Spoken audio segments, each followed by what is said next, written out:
Roman Dial is a scientist, adventurer, and author based in Alaska.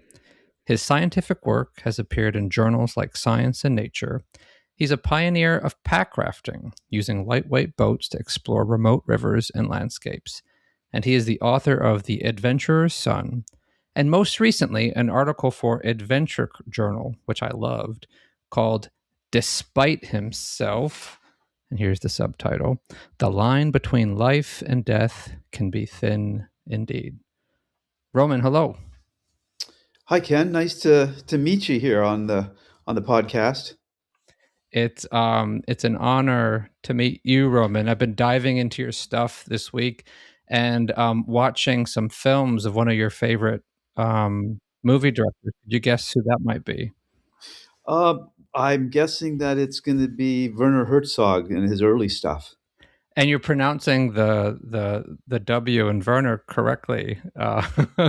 Um, so, what are some of your favorite early Herzog movies, and why do you like him? Do you think? Well, the two that I really liked. The first one I ever saw was A Gear, The Wrath of God, and and I saw it when I think I was like a teenager, and I saw it in Fairbanks, Alaska, where I was living at the time.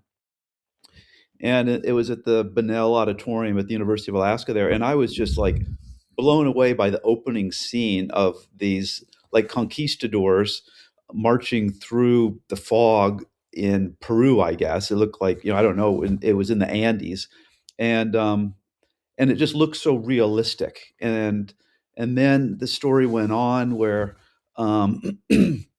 Aguirre was trying to conquer the jungle there, and I guess it wasn't so much the story as it was the way that Herzog had made the movie. Like he'd gone on this big wilderness trip and carried a film camera like a film movie camera, and hired locals to participate.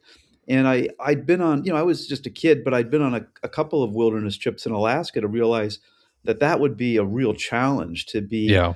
doing a trip and making like a fictional movie, and directing the actors in period dress and whatnot. Yeah, I was just blown away. And then Fitzcarraldo, people told me I'd really like Fitzcarraldo, and that was even like more of that sort of thing amplified and blown up. I don't know how he kept just the camera equipment dry, because you had like these tropical storms, they're on the river all the time, and they're like oftentimes going through like dense brush. Like I don't know how you keep your camera equipment safe, let alone the other 100 things necessary to run a movie. But I'd seen Wrath of God as a in a film class when I went to in my undergraduate, so I kind of crossed that one off my list. But last night I finished watching Fitzcarraldo for the first time in honor of this interview, and man, I was blown away by that. Some of that footage of this steamboat getting kind of knocked around in these rapids is just like, and you're right, like the story has balls. It's about this guy Fitzcarraldo who wants to go up these tributaries in the Amazon and then like haul this massive steamship over this hill to get to another river. So there's that, but just like the making of the movie takes a ton of balls too. So yeah, I was really impressed. Well, then you hear the stories afterwards, about the main character or the main actor whose name, like Krinsky or Klaus his, Kinski, who just has like the craziest face. He looks just like a crazy German. yeah, and apparently, and I this is sort of lore that I did read recently, but it was told to me by a friend that that the natives, that the locals who participated in that filmmaking, they offered to kill Klaus for Werner because he was such a problematic personality, which is just like that's way over the top to have that kind of thing happening. You should watch My Best Fiend, which is about the friendship or fiendship, whatever you want to call it, between Herzog and Klaus Kinski, which, to say the least, was turbulent, and they oftentimes threatened to kill each other. And the Really? interesting thing about Kinski is in Fitzcarraldo, he's the protagonist in there. He kind of plays a gentleman, and he's not that hot headed in it, so it doesn't kind of match his kind of off screen persona. But I think the interesting things about Herzog's movie is kind of how he presents men going into nature and nature itself. Nature itself, there's a beauty to it, but there's also sinisterness might be something too strong, but there's like an indifference nature has for human beings. And oftentimes these men going in there, whether it's Fitzcarraldo or Aguirre, whatever you call it, they're kind of megalomaniacs and obsessed with their dream, and they're grandiose. And you yourself, you're an adventurer. I've been on a few, nowhere near what you've done, but like I kind of identify with some of those words. What about you? Well, I have to say that I don't know if I'm a megalomaniac, and I have turned back on many attempts, but um, the way that I feel is, and I've always felt this is that nature is sort of indifferent, to me. Like the mountains. I used to be a mountain climber, like an alpinist, and I just got the feeling the mountains didn't really care how good you are, like they're going to kill you if you're not careful. And I never felt like it was me against nature. I always felt that it was just me being challenged, like trying to do. It didn't have to be in an athletic way, but like me trying to do as many pull-ups as I could do, or it was often sort of like a challenging backdrop rather than and a challenge for myself rather than me against nature. Then why does it have to be in nature? Because the way you just described it, it sounds just like a physical challenge. Like you could just run around a track around a football field 1,000 times. What is it about wilderness and nature? Is it just the stakes are higher? Ah, that's a great question. No, it's not necessarily that the stakes are higher. Like, I get really bored, running around a track, and I feel that, excuse me, and when I'm out in the natural world, it sort of um, exercises a part of my brain, or maybe not even my brain, more like my spirit or my emotions. Like it's not necessarily a thought process as much as it is an emotional process, and I'm thinking more along the lines that my glands, the hormones are affected more than the intellectual side. I mean, Hmm. I absolutely exercise my intellectual side in nature. I mean, doing the science over the last few years has really been great about that. But I think all of us have all humans have some ability to deal with nature in sort of a genetic way. Like in other words, we're hardwired to sort of be able to make our way in it, but we don't necessarily get the opportunity to tune that.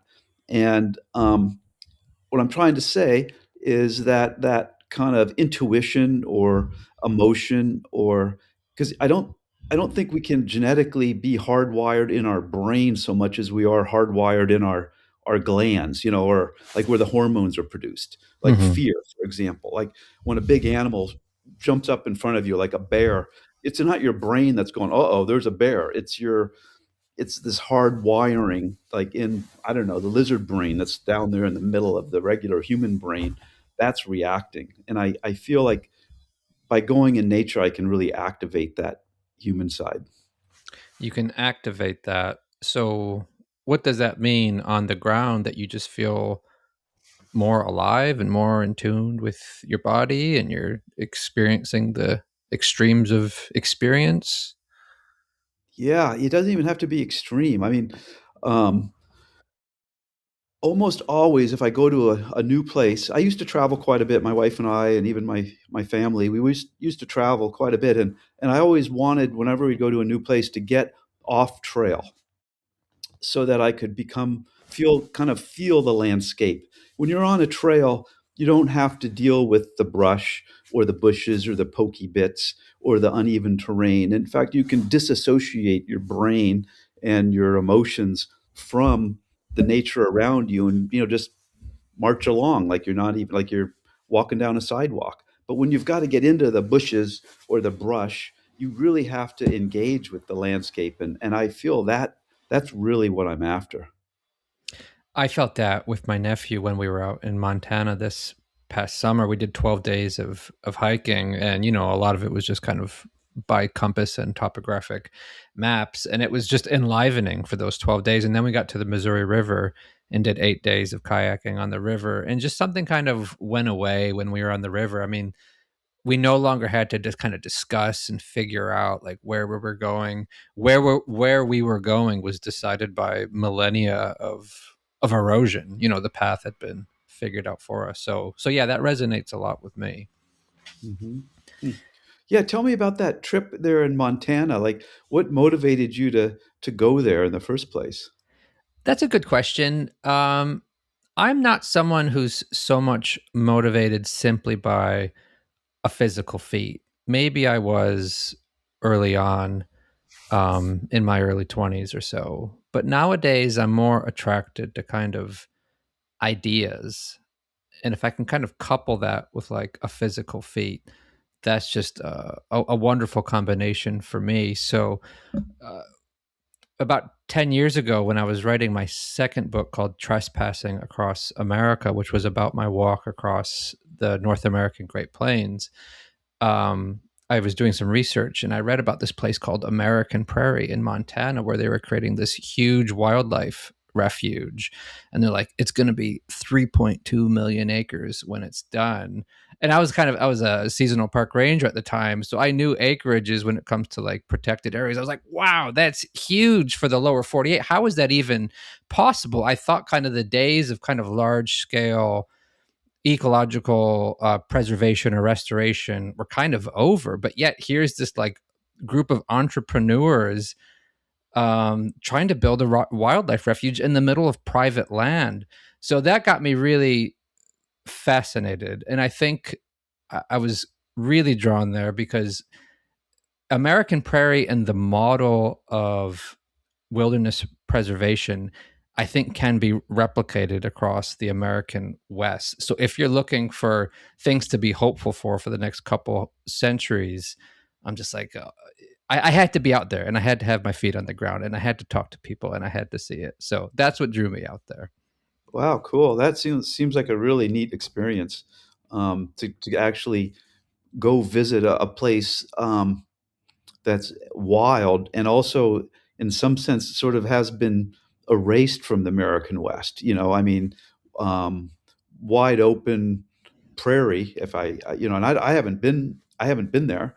Um, but I know when I drive across like the Midwest, there's a lot of fences and houses occasionally and windmills. It just feels very much touched by humans. So it's neat to hear that there is a place that's sort of being rewilded. Is that what you Yeah, consider use that? that word. Use ecologically restore. I think those are very apt. But you're right. Like when you look at, say, the Dakotas on down to Texas, and you go further east than that into kind of Indiana and Illinois and Ohio. I mean, when you look at how much public land is out there, it's almost nothing. Like some of these states, Iowa and Kansas, for instance, it's like 1% publicly owned, 99% is just farms and ranches. And when it's like that, you can't have any sort of exploration or relationship with that land unless you're willing to trespass, which means basically nobody is going to have that relationship. So American Prairie is finding a way to do something that the government can't can't do in this political climate or almost any political climate. So it's really fascinating. And I went on this journey not as a young man. I'm 42 right now, but I want to talk about young man journeys to kind of take it back to this recent American Journal article you wrote, which I found really resonated. Again, the title of it was called "Despite Himself, the Line Between Life and Death Can Be Thin Indeed." I think we need just a little bit of background about this article so we can talk about it. Do you mind kind of giving just a quick summary of it? Sure, yeah. Well, when I was a kid, when I was a teenager, 18 years old, I put together like a climbing expedition to the Brooks Range, to the Arrogach Peaks, and I went up there, and we were there for a month. It kind of rained every day, and we climbed a few things. There were a couple other young guys. I think they were like 19. I think we were all there were three teenagers and then a 25-year-old who seemed like an old man at the time, and and um, after a month, we were getting ready to go. We were crushing some cans, and a bear walked up the valley, probably smelling the oily cans we were crushing to carry out. And he walked up the valley and ended up in our camp. And we climbed up on our food rock. This was before bear barrels and bear bags, and we climbed up on the food rock. And I had a rifle, and the other guys said, "Roman, go get your gun. I think this is time, to use it." So I ran down to the creek where we would get our water, and there was the bear just on the other side of the creek. And I told myself, well, I'll shoot the bear when he crosses the creek. But I was 18; I'd never killed anything bigger than a marmot. And as soon as he put a paw in the water, I kind of was standing there and the gun's waving around and boom, I shot this 30-06 and I didn't hit him well. I wounded him and he spun around and he ran off. And I went back to the guys on the rock and they said, "Oh, we heard the shot. Did you kill him?" I said, "No, but I wounded him and he left." And they go, "Wow, we got to walk out tomorrow down this valley with a wounded bear." So I ran after the bear and killed him. And then I we ate a bunch of them. Me and this other guy. The other two were vegetarians. The two of us ate a bunch of them in a pressure cooker so we could get rid of the trichinosis or whatever. And then, I felt bad about wasting a bunch of the meat, and so I stashed it in the snowbank because I didn't know what to do with meat. I mean, I was from the suburbs of Virginia. We put meat in the refrigerator, and so I stuffed it in the snowbank. And then I was going to hike out with these guys to the lake that we were getting picked up at, and uh, and then hike back, and then live off the land. I was going to build a cabin and spend the winter, but I chickened out and flew out with the other guys to Bettles. But then I got to Bettles and I was thinking, gosh, I didn't follow through with what I want to do. And these three fishermen from Fairbanks landed in a float plane and they were going up to that Takahula Lake and I hitchhiked a ride back with them because I decided to go get this meat after all. I hiked up to the meat and it had all gone bad, like it kind of melted out of the snow and some animal had grabbed it and pooped on it, and then it was raining and I was like, what am I going to do? I was planning to spend the winter up there. I don't know what I was thinking. And I was kind of discouraged and I hiked to where we'd camped for the month and there was a tent there. It was like the only other tent besides ours that I'd ever seen in the valley. And I went up to the tent. It turns out there was a guy in the tent, a botanist, and he'd had some experiences in the Brooks Range too. Like he'd gone up to the Brooks Range to live off the land like 3 or 4 years before, and his plan was to um, you know, live off the land for a couple of months and build a raft and float down a river either to an Upiat village or a Koyukon village. He didn't even know where he was going to go, and this was like in the mid 70s. He was even like, I'm way beyond me. He had like a bow and arrow, and he had a 100-pound pack. He'd never been to the Brooks Range. He'd never lived off the land. He'd never built a raft, and here he was trying to do all this stuff. And at one point, he was able to build a raft. He learned from somebody that he met on his flight up to Anaktuvik Pass in the Brooks Range. He learned how to make a raft. And he made one, but at one point, his raft drifted away while he was in the woods picking berries with all of his stuff. And he went out to the river, and his raft was gone. But while he'd been picking berries, he'd heard a motorboat coming up river, and he ran down the river looking for his boat, and he found it. And that Koyukon couple who'd gone by in the motorboat, they'd seen his raft floating down river, and they grabbed it and tied it to a tree. So if they hadn't passed by and caught his boat, he would have been in trouble. Hmm. And so anyway, I met this guy, Dave Cooper, in his tent.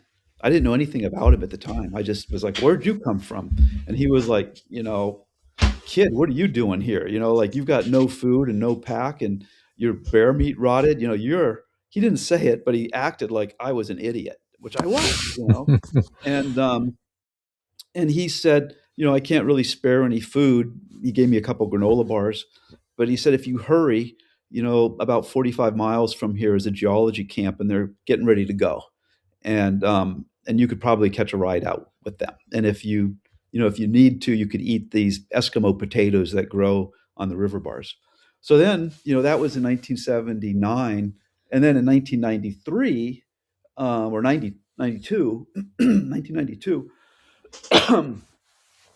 I moved to Anchorage to become a professor at a little university here, and I heard about this body that was found in a bus up by Healy on the Stampede Trail, and I was like, "Wow, I've been to that bus before. I wonder what's going on."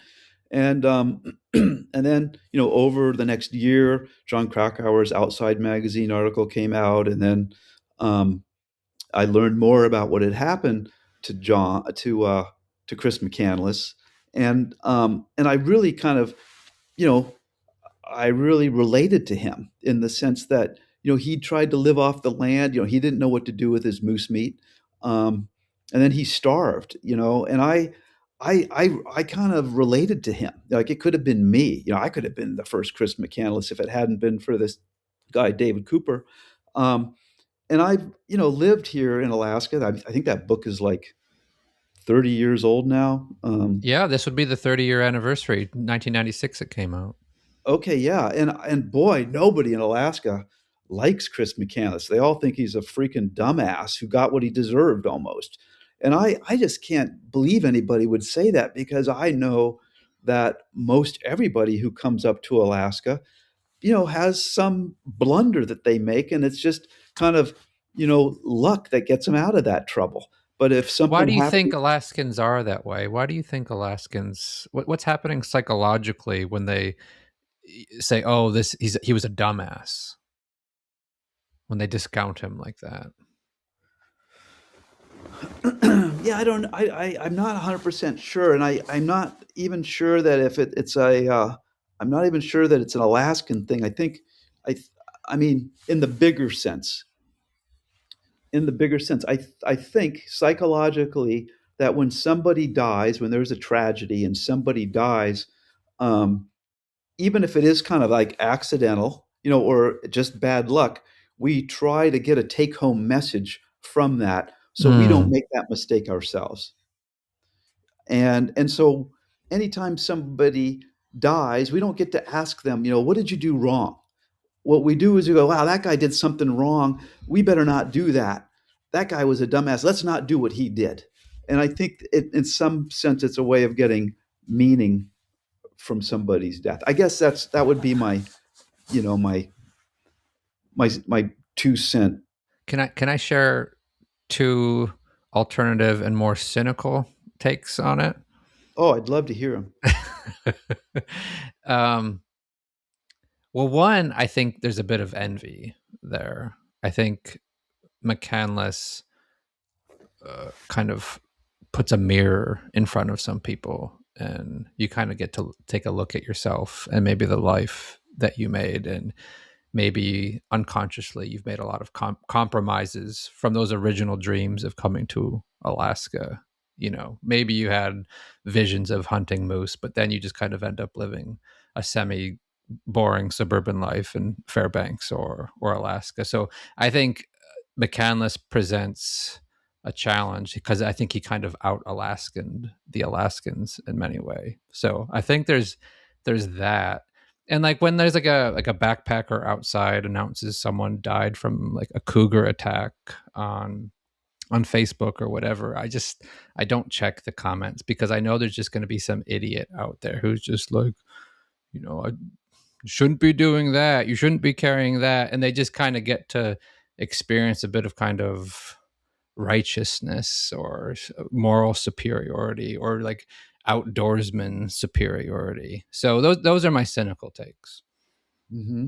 Oh, that's cool. I like that. I think I think all of that's got to be at play. I mean, it's all seems like just social reaction. I mean, it's just human reacting to human, and I think in large part a lot of it is just um, kind of we're sort of hardwired as as social as organisms that live in a social dominance hierarchy. You know, like we're not territorial. We are to a little to some extent, but it's more about who's better than who. And I can see that. I don't know if you're being necessarily cynical as much as you are sort of being a pretty keen observer of social behavior. That's a generous synthesis of what I said.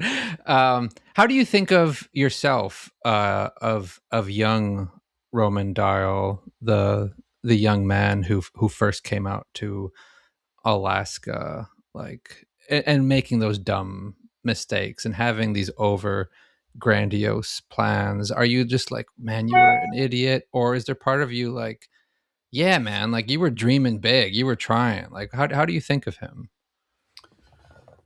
Oh wow, how do I think of young me? Uh, well, yeah, I guess I'm a bit embarrassed about young me, in a lot of ways. I think young me was I was really young, kind of too young. I moved up here when I was 16, and the fact that I graduated from high school at such a young age kind of made me kind of insecure, and to kind of counter that insecurity, I think I was kind of I don't think I was. I know I was a bit of a punk, Mm. and maybe a bit of an arrogant punk. And so I wished that I hadn't been that way, I guess. And I think just and I'll say one more thing about this. I think the things that I did, the climbs that I did, um, especially mountain climbing, just made things worse. Mm. How so? Well,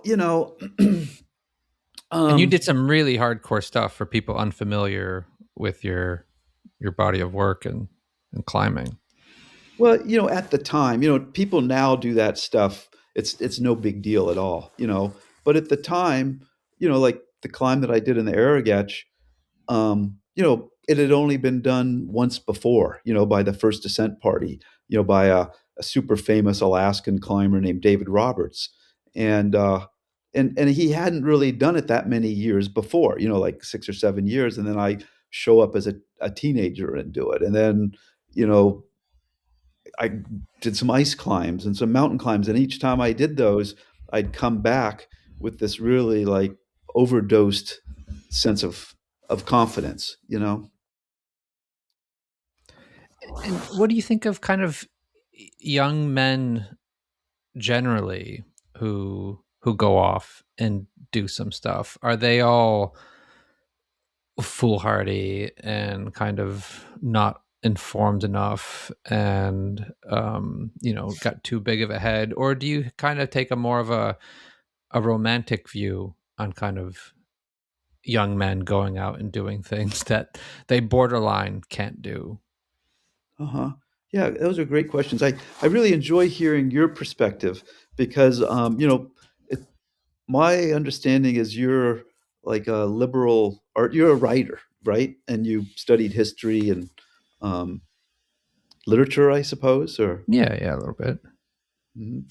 And so I come from like, and I didn't like, I took one English class in college, and no history, and so I kind of did all this, you know, evolutionary biology, and then the theory of evolutionary biology, and so I have these, weird goggles on that are very Darwinian. So you're looking through at things through an evolutionary psychology sort of lens. It must be, I think that evolutionary psychology kind of came out a little bit, you know, later than I was like when I was studying things along those lines, but there was like the sociobiology by E.O. Wilson was sort of a landmark um, book or idea um, that kind of maybe spawned evolutionary psychology. But absolutely, yeah, I'd say, for example, that the foolhardiness of men, of young men, and this kind of confidence gaining activity that they do, where they take risks, is part of sort of developing us as sort of a human animal living in the wild. Because I just don't think it was that long ago that humans were living in the wild instead of, talking on a computer screen like this, or, writing books. I think we've only been, you know, writing things down or discussing things this way for maybe a couple thousand years, but we've been humans for much longer than that. So in that case, through an evolutionary psychology, I can't say it, psychology lens, yeah, some young men might f- uh, feel this, might be blessed or cursed with this kind of drive to go explore and climb and kind of do the things that people say it's impossible to do, and therefore it could possibly benefit the tribe or greater humanity if, say, they discover something. Am I reading that the right way? Almost. I would say that I'm a more Darwinian than I am sort of um, you know, what's the group selection? Group selection is that idea where you do something to sacrifice for the group, the altruism idea. And what I'm saying is that we do it for our individual fitness, like we're more likely, like, reduce it to the absurd almost. We're doing it to sort of attract mates and then develop mechanisms for survival under difficult situations. So, for example, and this would be real. I'm probably paraphrasing somebody's idea already that I don't know who to attribute to. But for example, why, what do we get out of scaring ourselves? Like, why is scaring ourselves so fun? And it's not the adrenaline. I don't think adrenaline is that good. Adrenaline doesn't make me feel that good. But what makes me feel good is after the adrenaline, you get this like, oh wow, I survived. Oh my Yeah. God, that feels so good. And I think, Sometimes you laugh. I get like a big laugh out of that after yeah, that. exactly, the laugh. And I think what that is that's another. I think our glands rule our body a lot more than we realize, and that what happens is, a gland squeezes some adrenaline into your bloodstream where you can react more quickly or have superhuman strength or whatever adrenaline does for us. And then after you've survived that fearful episode, then another gland releases this drug or this hormone, this chemical that just feels so good. It's a reward. It's like, hey, whatever you did, whatever you just did that allowed us to survive, I'm giving you this reward so that, this is your body telling you, I'm giving this reward so that you'll do that next time too. Mhm. And so what happens is, you kind of get into that mode in today's world where you can go scare yourself over and over and over and get hit up with that. It's like a drug. You can become addicted to it. Like, um, and there's they call them, there's why they call them adrenaline junkies, but I don't think it's really the adrenaline. I think it's the good feeling that comes The after good the edge. feeling after. Mhm. I remember, for the Park Service, I had to do a patrol from Anaktuvik Pass, I think down to Bettles. So we took the Tineguk River. Have you ever been on that one? Yeah, I have. Yeah, well, some people call it the Tinyaguk. I like that river. Yeah. It was amazing, and the Tineguk was kind of creating like a new channel through a forest. So it was taking us through some really dicey areas where there was just like log jams everywhere and some really swift water. And I had two interns behind me. We were each in pack rafts. Who knows if we would have been in pack rafts if you didn't pioneer all that, Roman? But we were carrying pack rafts, Cool. and I turned a corner, and it was just like boiling white water going into this log jam. And I pulled off to the side and I grabbed a branch, and the interns were going past me, and I reached out and we clasped forearms like in the movies, and I was able to pull them in. We all kind of were on like holding branches, and we just let out like the most wild laughter ever. It felt so good. So I'm very familiar with what you're talking about. Um, And I think your evolutionary theory, I mean, that works for me. You think of it on an individual level. I think two things can be true at once, and maybe it is on an individual level. Maybe these men are going to climb a mountain or whatever to get laid, or to find resources or whatever. Um, but I also think that in our in our species there is a need for variety, and there's always like certain sorts of types of people who just kind of keep popping up in the population, and one of them kind of tends to be kind of the explorer type. So I just kind of wonder if that's just kind of programmed into our species as a whole. Like, we just need some people looking for these experiences, the Chris McCandlesses or the Alex Honolds, or just that Polynesian guy who's going to get on a raft and say, you know what, I bet there's an island 500 miles away. I'm going to go prove you all wrong. So that's my theory on all that. Do you mind talk? Do you know Alex Honnold? Are you, I met him once. I met him at Dave Roberts Memorial. Um, but yeah, let me just sort of follow up on that. I agree with you 100%. I think that humans are like the super weed of the world. Okay, like what is a weed? And I don't mean it in a derogatory way. Like um, a weed. And again, I've got these darn ecology goggles that I can't just seem to remove. I'm kind of stuck with them. I think they're more like permanent contact lenses, and so, like a weed is something that can kind of live anywhere, tends to grow really quickly and spreads rapidly and ends up in places where resources are readily available. But you know, if you think about the weeds that there are, like dandelions and rats and starlings and house sparrows, cats. They can live anywhere and do anything, but we got them surpassed, and most of them are just following along. Most of those are just following along on our coattails because we're able to disperse so well. To disperse is to go from where you were born to like where you're going to reproduce or where you're going to sort of be an adult, and we're especially good at dispersing, and then we're especially good when we disperse to a new place. We're especially good at like living there. Even primitive humans were really good at. I mean, now we're like we can go to freaking outer space. It's like amazing what we can do. And I then if wouldn't you mind want, dispersing a few people up to Mars, by the way. yeah, I can name them. I think they want to go themselves, so they should Yeah, go. they can disperse themselves, and we'll wave away. Yeah.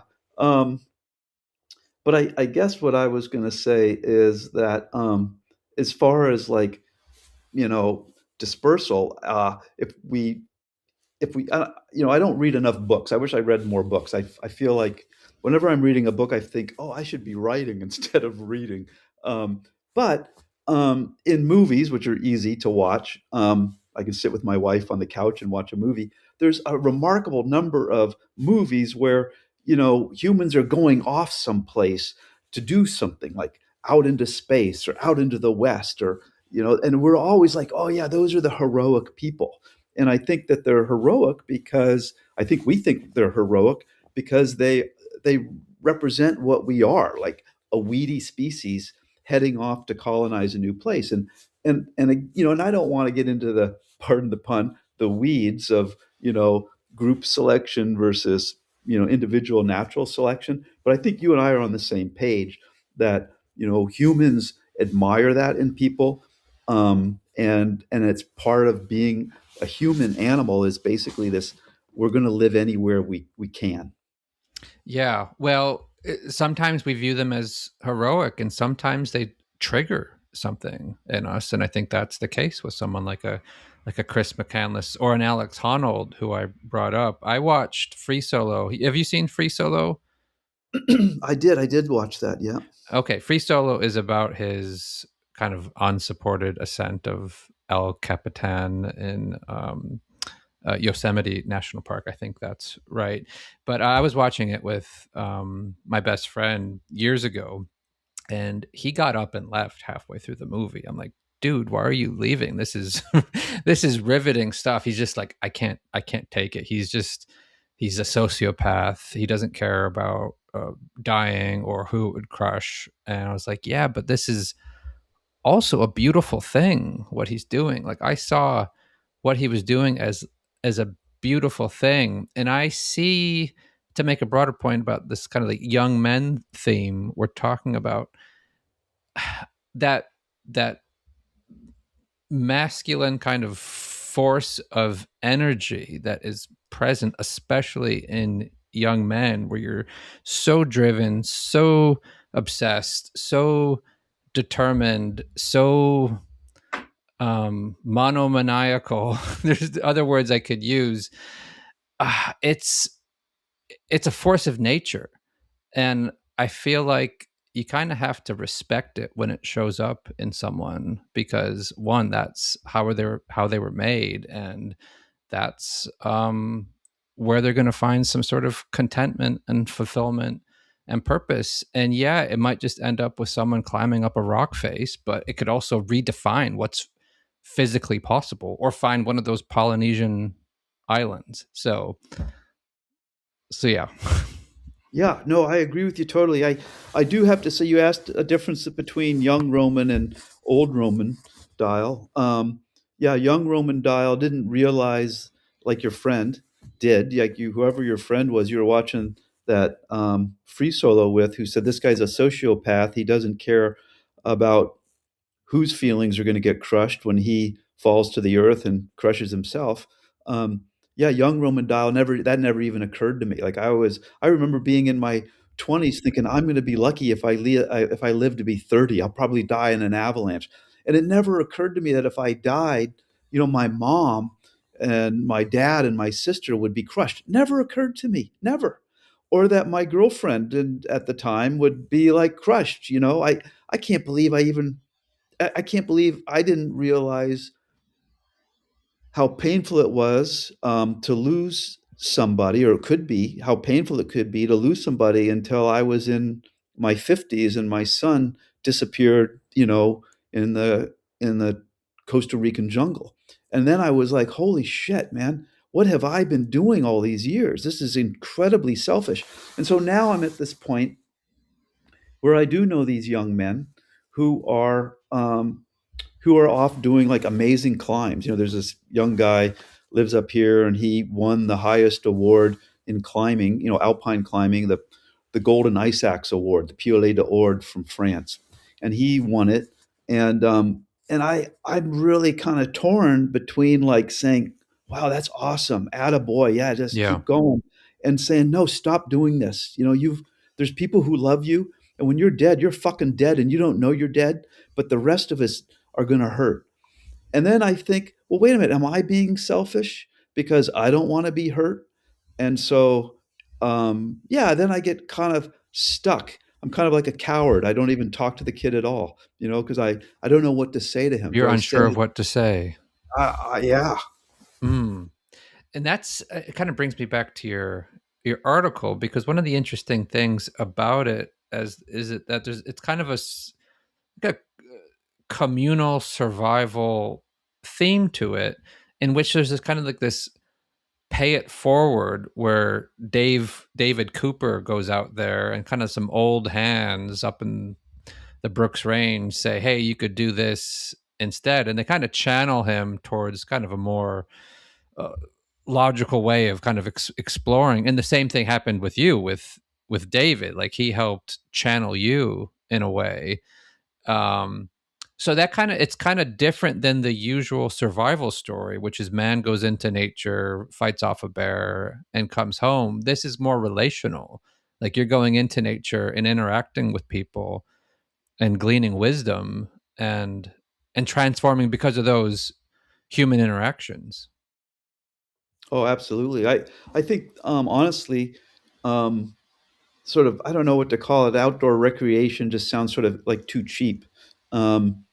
I think it's one of the few places left. I mean, there are others for sure, but in this highly technological world today, it's one of the few places left where we elders have something to offer to young people. Like you accumulate a lot of experience, like dealing with bears or crossing rivers, or or dealing with grief of people who, who've died doing these things, that we can kind of that we are able to pass on to younger people.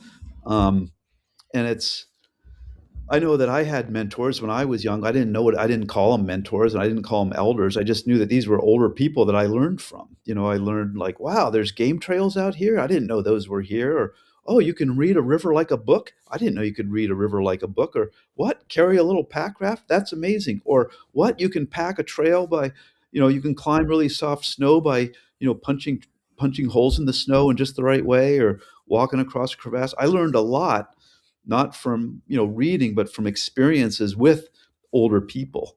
Um, and I know that in the skilled trades and crafts, there's a lot of that going on. But I think um, a lot of what we've learned, especially if you go to college and in graduate school, you're learning from books, basically. You're not like learning from people with experience necessarily. And I feel that's one of the real values of being outdoors in the wilderness as an old guy with young people, is this sort of social interaction that you're talking about. I think you're right. I mean, like when did kind of apprentice culture fall apart? I mean, probably a good point to centuries ago when that fell apart. But and just screen culture, there's just far fewer of those opportunities for mentorship. But kind of what I took away from some of those interactions that you described in the story was just the gentle hand use. Because here's these crazy young men with really stupid ideas coming out here, but these these older men that you and David came across, they didn't say, you're a complete idiot. I think they maybe kind of recognized themselves in what you and David were doing at the times, and were just able to use that gentle head to guide them somewhere else, somewhere better. Hmm. Yeah, yeah. I wish I could do that with these young climbers. Like But you're climbing just is. not sure what to say, huh? Well, yeah, I don't know what, like, I Because you don't know want to how. ruin their dreams. I guess not. Yeah, I don't wanna, like, I would feel like a hypocrite, like, for me, there was a moment, a near-death experience. I'm like, "Holy, I'm done," Like, I could die here, and I thought I was gonna die. I was falling, thinking I'm either gonna get all broken up or I'm going to die. And I even prayed to God. I said, "Dear God," and I'm not a religious guy. I pray when I need to, I guess. And I prayed to God. I said, "Look, you know, um, if you got to kill me, but don't don't break me up. Don't I don't want broken bones and be dangling at the other end of a rope, 3,000 feet up off of a glacier. Um, I'd rather be dead." And and then after I survived and I didn't get broken, um, I was like, "Yeah, I'm done with this. I'm not gonna do this kind of climbing anymore. It's not worth it." Like I kind of went. I wasn't getting whatever. I think my brain took over, like the thinking part. The human brain was like, "Whoa, you could have died right there," and that overwhelmed whatever hormone was saying, "Hey, you've survived." I mean, I was feeling pretty Yeah. good for surviving, yeah, but but I think that the conscious part of my body said, this is enough, get out of here. So all I can do is hope that this kid you know gets out of it before it's too late. I mean, um I sympathize with your tornness because, and I think I understand why you're torn because, you know, first time I said I want to go up to Alaska, or I want to go climb, I want to go hike up this mountain, or I want to become a park ranger in the Gates, or I want to go hitchhiking 5,000 miles across North America. The response I would typically get was, that's stupid. You're going to get yourself killed. Why would you do that? So there's kind of very few voices of support. And I think what you get is just a lot of young people who are just really dissuaded from doing something that could have been transformative. And I think maybe that's what you're not trying to do, is dissuade them from having these amazing transformational things, and not kind of squelch that inner drive and those inner voices that are trying to guide you somewhere exceptional. hmm yeah, I think you've got it. I think you've got it. Yeah, it's just and then then I'm paralyzed. I don't say anything. I don't say attaboy. I don't say slow down. I kind of ghost them. Maybe that's maybe that's the right thing to do. I don't know. Um, do you mind talking a little bit about the adventurous son? I'm sure it's difficult to talk about. No, I can do it. I mean, I had to do it. Like, I'm sure you've um, done it hundreds of times well, yeah, already. here's let me. Yeah, that's a great question. So, when he went missing, I didn't know. I thought he was hurt, or lost in the jungle, and I was going to go find him, and so I raced down to Costa Rica, and then I had to tell the story over and over about what had happened, and a month, 6 weeks went by, and I was still sure he was alive somewhere, and several months went by, and I was still looking for him. So no, I'm pretty good at recounting recounting that. It's an exceptional book, and an amazing, harrowing, tragic story, but extremely well written and well crafted. I thought, and if I'm putting myself in your position when it comes to like, should I write this book or not? And I can't put myself in my position, but if I imagine it as best as I could, um, I think I would have like a tension in me, and one would be like writing can be therapeutic in some way. I could kind of get this whole story down. I can understand it. That would kind of be one half of it, and the other half would be like, would I be like dwelling in this tragedy for for too long and too immersively? Were you having kind of an internal dialogue, anything like that when you were deciding whether you should write this book or not? Yeah, yeah. First, thanks a lot for those really kind words, because I like your writing, and you're like a real writer, whereas I'm just sort of somebody who writes when I feel No, moved to. you're a And real writer. and I had to write that book. I had to write the book, and I was listening to something on the radio last night about grief, and there was a panel of people talking about grief, and and how to get over the loss of somebody or something. Um, and a lot of it kind of comes down to not bottling it up, not like holding it inside and choking on it, but to kind of let it out.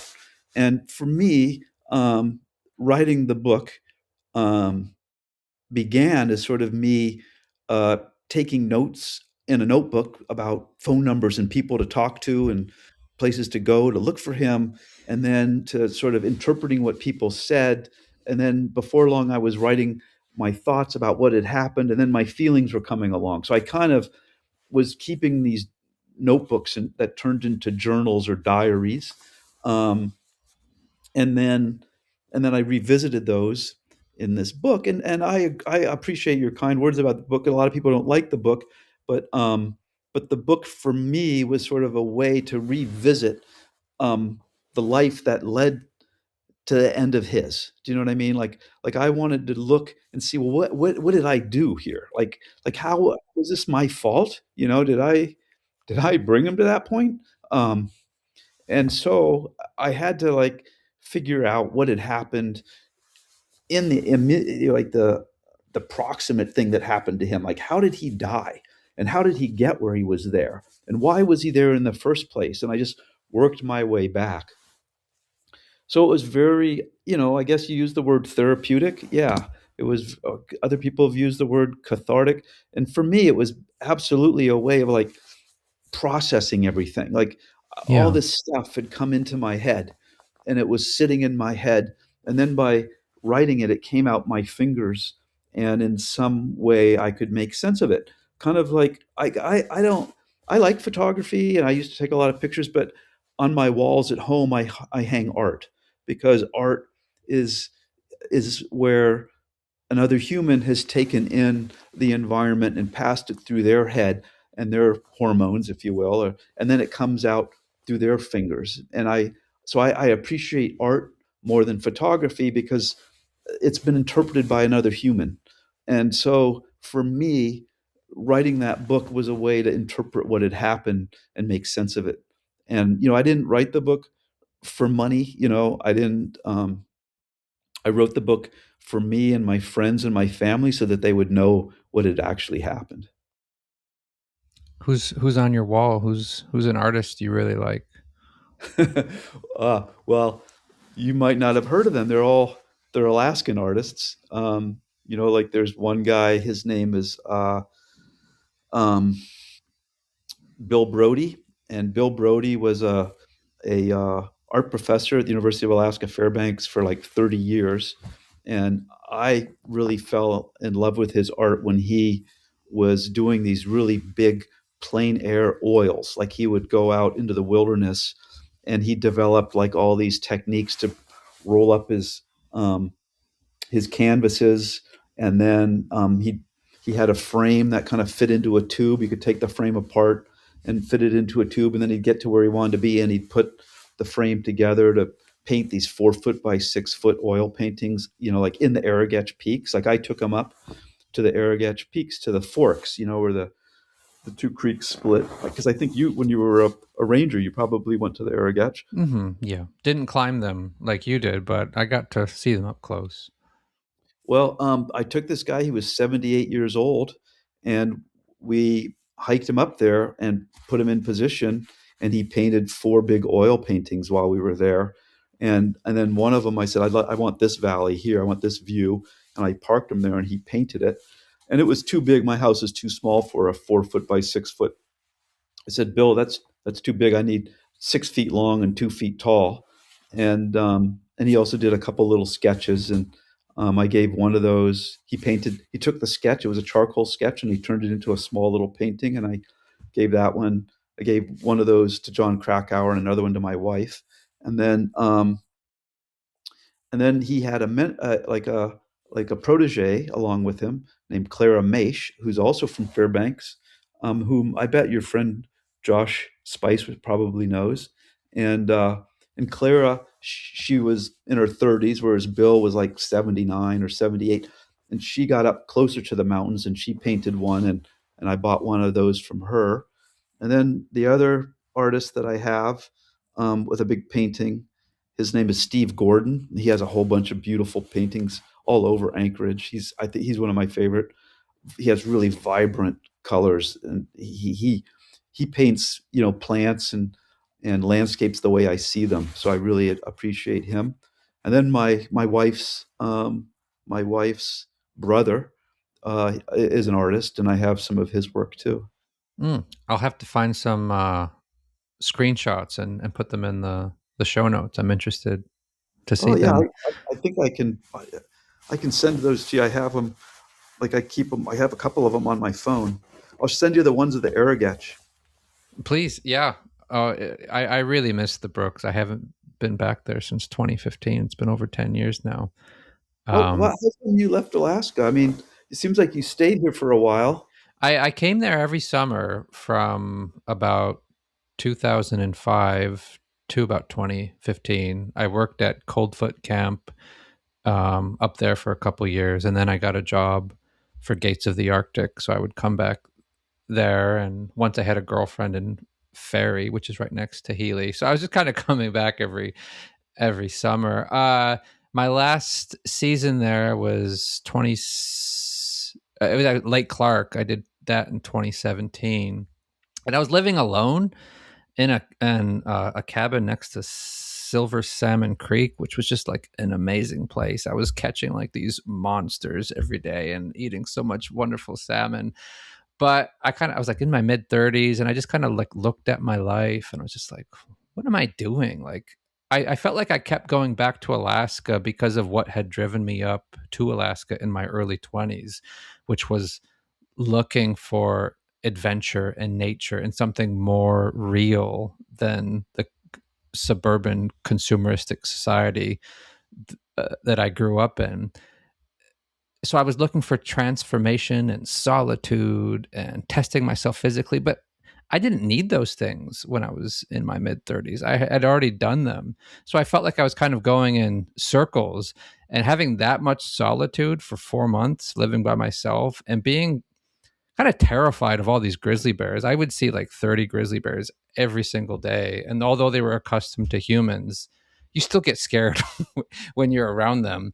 And that was kind of my enlightenment. Like you had an enlightenment when you fell off that mountain and almost died. I had mine when I was just like, I need to start like dating and finding a partner and thinking about community and stuff like that. So that's why I left. And my wife, we got pregnant. My girlfriend, we got pregnant soon after, and we had a job lined up at Lake Clark again. We were going to go back to Silver Salmon Creek, but she was going to be like 6 months pregnant Ugh, when we were going to go, and we had like a big debate about that. I was just like, we need to be like an adventurous couple. Let's throw caution to the wind. And she had the much more kind of conservative and wiser approach. She's like, no, like we got to think about this kid and the nutrition it's going to get and all of that. So that was kind of like a big turning point for my life when I kind of said goodbye to adventure for quite a bit. And it wasn't until this past summer when I went to Montana. That's like been my biggest adventure in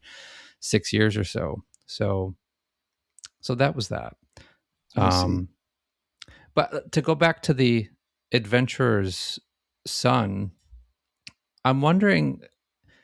So you kind of start talking about yourself, then you talk about being a parent, and then you kind of just really get into Cody Roman's journey for a long time, and you bring an amazing attention to detail. This was like Krakauer esque. It was like almost like investigative reporting, where you're kind of like following his every move for a series of years, especially when he gets to Central America. And I'm wondering what that was like. What was it like being so immersed in his life? And I don't know what you're reading, his journals, emails, whatever, talking to his friends.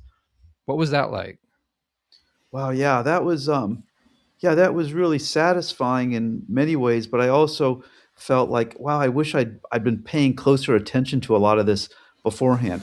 But some of it, did come from his journals that I hadn't seen before, um, and I'd read. He'd send me these emails along the way when he was in Costa Rica. Um, so I'd had been keeping up with him, but to go revisit that just gave me like so much more respect for what he'd done, and I was so much more impressed with him when I went back and read everything that he was doing in detail than when he was doing it. Probably because when he was doing it, he was sending me stuff along the way, and I was busy with all of my, own my own life and stuff that was going on, and I didn't take the time to really digest what he'd said. And I wish that I had. Um, I wish that I had. And I think again, part of it for me is I need to I need it to kind of go into my head and then come back out. Do you know what I mean? I Hmm. had to, by reading it and then writing it, then I really had it figured out. Like I was when I work on co-authoring science papers, sometimes when there's a difficult section and I'm not sure, what my co-author is saying, because we, as co-authors, we pass our manuscripts around to get comments, and so often if it's something I don't quite really get, I'll rewrite it, and by rewriting it, or edit it, by editing it, I get a better handle on it, and I think it's just part of, it's one of my deficiencies is I might not pick up on things the first go round. I have to like internalize them, bring them into my head and then spin them back out my fingers. Hmm.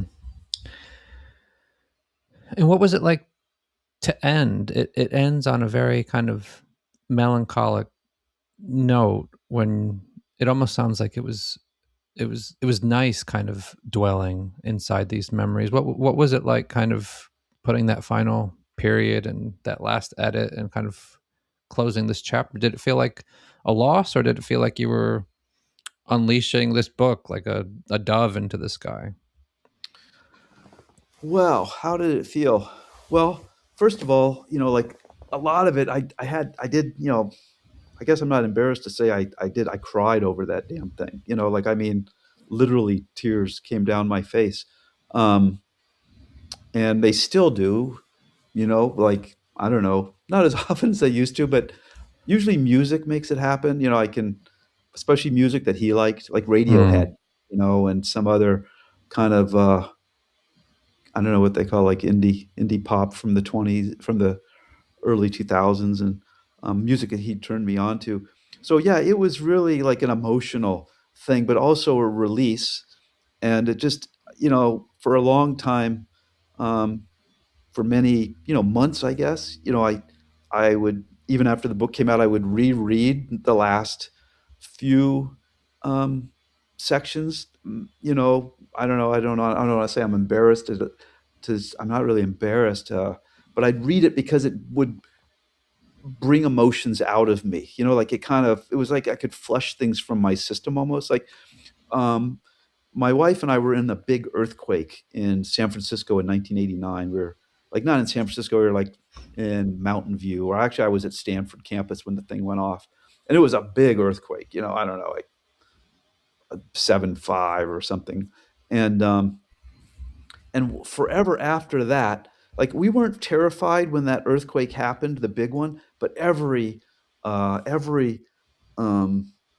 aftershock was like terrifying. Yeah. Like, it was like all this fear was pent up inside of us. It's sort of like as a survival mechanism, your body doesn't let you be terrified in the moment. You want to be the most scared, but then any little memory of that fearsome thing kind of releases that pent up fear.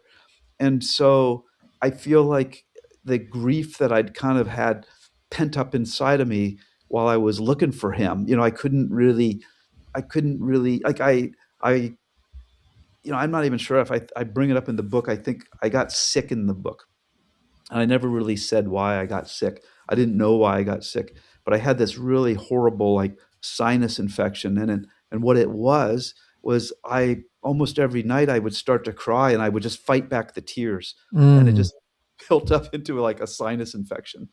And I think, like, that's a physical manifestation of, like, bottling up the grief to kind of get this job done. It was important to find him at that point. Like, he could have still been alive. I thought he was still alive.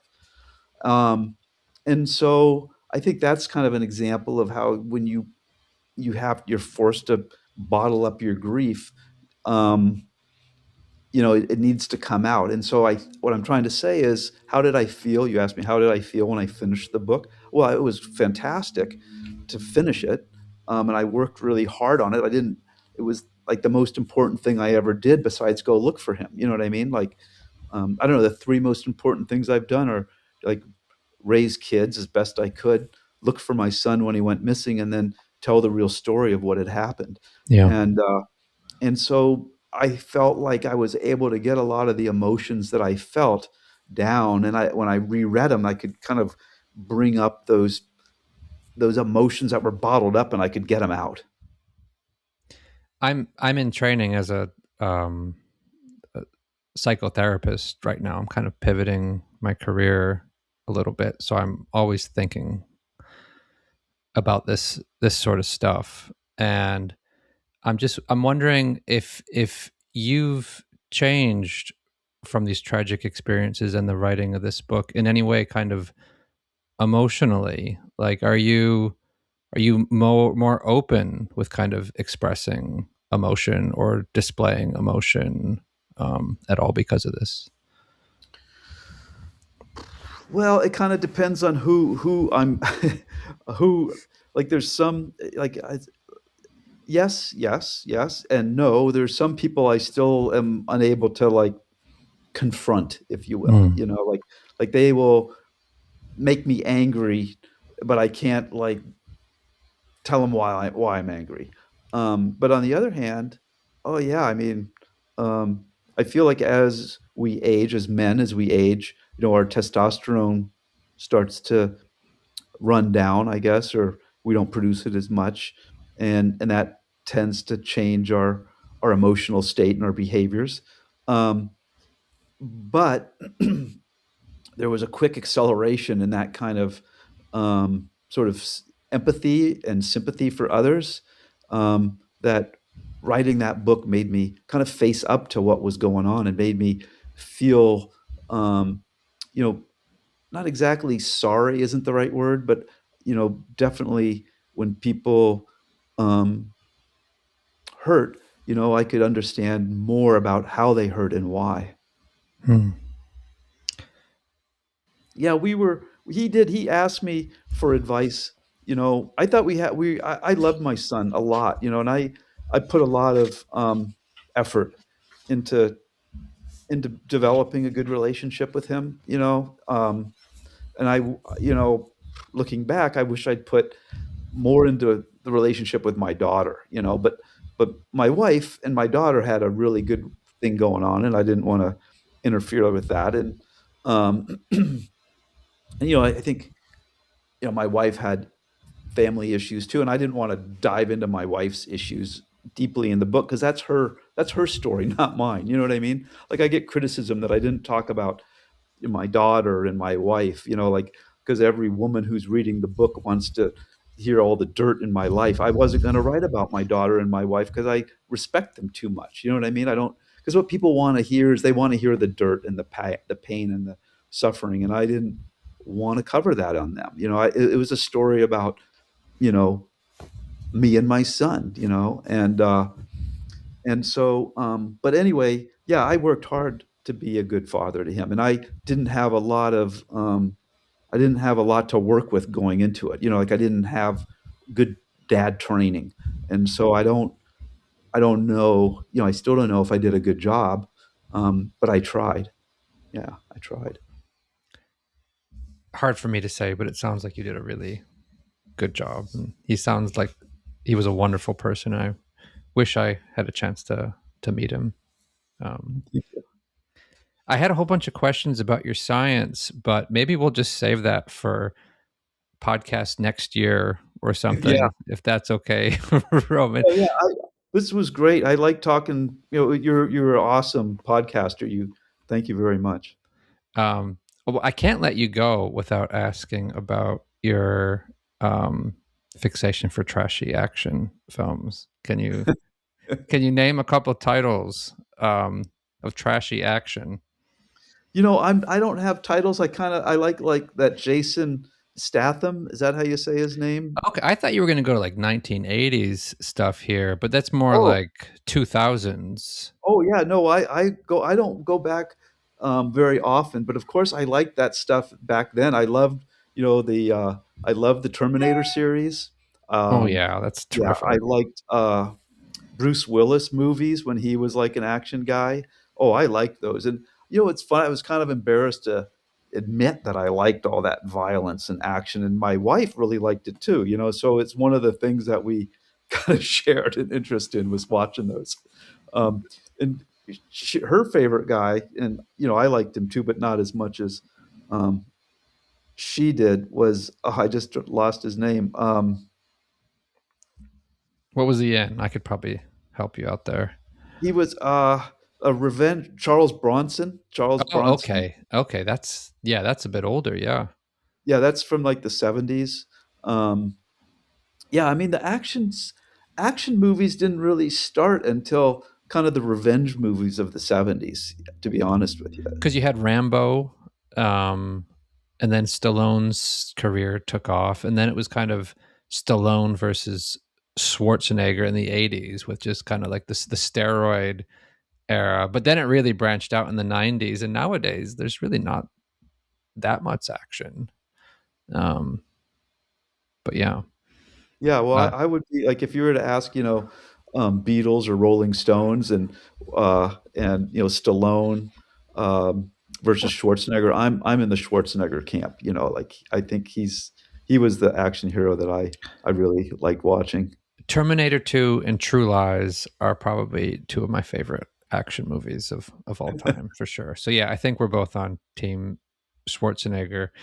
And along these lines, I usually ask my guests at the end of the podcast if they're enjoying anything culturally or have just any sort of recommendation. So, book, movie, fishing tackle, anything you're really enjoying right now, Roman. Sure. Well, I think I tried to admit earlier that I don't read as much as I'd like, but I'm reading a book about George Schaller right now. the title I can't quite. It escapes me. So does the author. It hasn't come out yet. It's coming out in April, but it's like this big, thick biography of George Schaller, who was sort of like a wildlife conservation biologist. He's Peter Matheson wrote the Snow Leopard about him. Um, and he came to Alaska, like you and me, and he got his start, so to speak, in Alaska. I don't know if I can claim that you got your start in Alaska, but in some ways, I feel like you kind of did.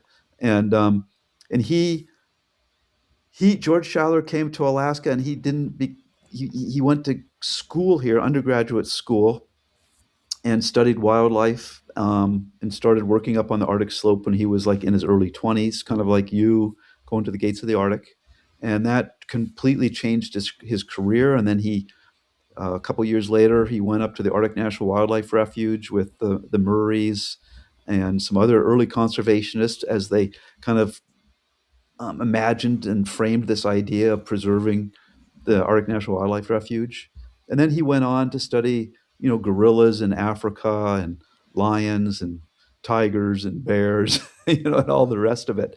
And so I'm reading this book, and I wish I could tell you the title and the author, but it's We'll coming put out it in. in the show notes. We'll figure it out, and I'll get it on the podcast page. But that sounds terrific. Yeah, the Murrays. I haven't heard their names in a long time. Marty Murray. She wrote a wonderful book called, I think, Two in the Far North. I feel like she's due for a little bit of revival outside of Alaska.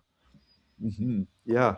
Yeah, I think Alaska plays a really important role in America, for a lot of different reasons. And um, yeah, and the people who come here, it's a small state, but people who come here tend to be, bigger than life. Have big personalities, and a lot of them get changed by Alaska and go back and make big changes. Like Bob Marshall, for example, and the Murrays, and others.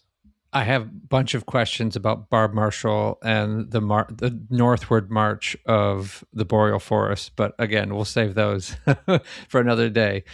Roman Dial, it's been an absolute honor talking with you. Thank you so much for coming on. Oh, my pleasure. Thank you, Ken.